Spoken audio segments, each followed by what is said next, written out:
ఈ మధ్యకాలంలో కుక్కల బెడద చాలా అయిపోయింది. అవునా? నిజంగా చాలా చెప్పాలంటే చాలా అసలు బయటకి వెళ్ళాలంటే భయమైతుంది పిల్లలకు నిజంగా చెప్పాలంటే.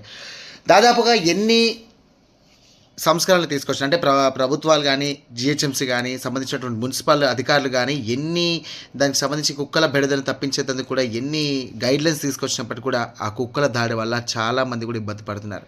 ఒకానొక సందర్భంలో చూసుకున్నట్టయితే పెద్దవాళ్ళు గానీ, చిన్నవాళ్ళు గానీ, స్కూలుకు వెళ్ళే పిల్లలైనా సరే, దాదాపుగా చాలామంది కూడా ఈ ఊర కుక్కల ద్వారా, అలాగే పిచ్చి కుక్కల ద్వారా కూడా దాడిలో చాలామంది కూడా ప్రాణాలు కోల్పోతున్నారు. అలాగే ఈ మధ్య కాలంలో చూసుకున్నట్టయితే ఇలాంటి ఘటనలు కోకొల్లలు.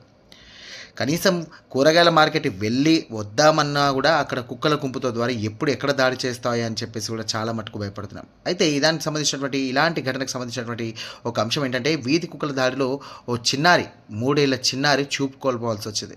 వివరాలకెళ్తే రంగారెడ్డి జిల్లా ఫారూక్‌నగర్ మండలం నాగులపల్లి గ్రామంలో పాఠశాల నుండి వస్తున్నటువంటి జ్యోతి, జనార్దన్ దంపతుల కొడుకు రిత్విక్ అనే బాలుడిపై కూడా దాడి చేసినటువంటి వీధి కుక్కలు ఈ దాడిలో రిత్విక్ ఎడమ కన్ను తీవ్రంగా గాయపడింది.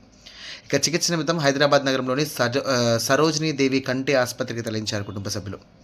ఇక బాలుడు కన్ను పరీక్షించి కంటి చూపు లేదని చెప్పేసి నిర్ధారించారు. దీంతో వాళ్ళ తల్లిదండ్రుల రోదన అసలు వర్ణించలేనిది నిజంగా చెప్పాలంటే.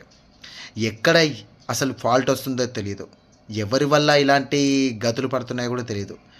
సంబంధించినటువంటి మున్సిపల్ అధికారులు కానీ, లేకపోతే ఎవరైతే ఉన్నారో దీనికి సంబంధించినటువంటి అధికారులు ఎవరైతే ఉన్నారో వాళ్ళు దీనిపైన కఠిన చర్యలు తీసుకుంటే గనక వాళ్ళకి వ్యాక్సినేషన్ గానీ, లేకుంటే వాటికి ఆపరేషన్స్ కానీ, ఫ్యామిలీ సర్జరీస్ గానీ సంబంధించినటి ఏదైనా సర్జరీస్ ఉంటే చేసేసి, అలా కుక్కల్ని ఎక్కడైనా దూరంగా వదిలేసేస్తే గనక కొంచెమైనా వీటిపైన ఈ ఘటనలు జరగకుండా, ఈ దాడి జరగకుండా ఆపొచ్చని చెప్పేసి ప్రజలు అనుకుంటున్నారు.